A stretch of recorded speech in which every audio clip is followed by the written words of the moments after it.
Para essa receita de vinagrete de kiwi refrescante, nós vamos precisar de 30 gramas de salsinha ou coentro, um tomate grande, um pepino médio, um limão e 2 kiwis. Então, vamos começar cortando o pepino em cubos pequenos. Eu costumo higienizar bem e deixar a casca do pepino, mas se você preferir, pode retirar a casca e até as sementes também, sem problema nenhum.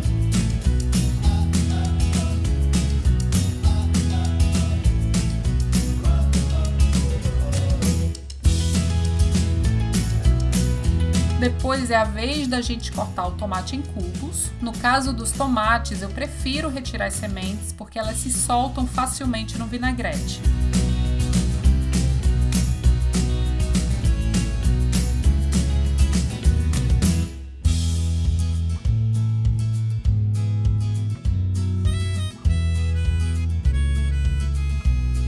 Retire a pele dos kiwis e corte eles em cubos pequenos.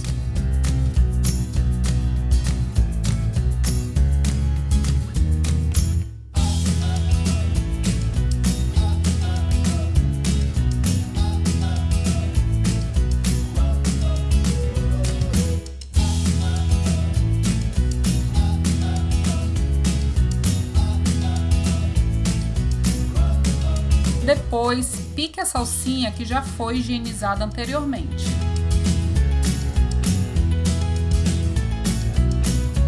E coloque tudo em uma tigela. Tempere com um pouco de sal, com pimenta do reino a gosto. Adicione 1 colher de sopa de vinagre de maçã, 1 colher de sopa de azeite de oliva extra virgem e esprema o sumo do limão também.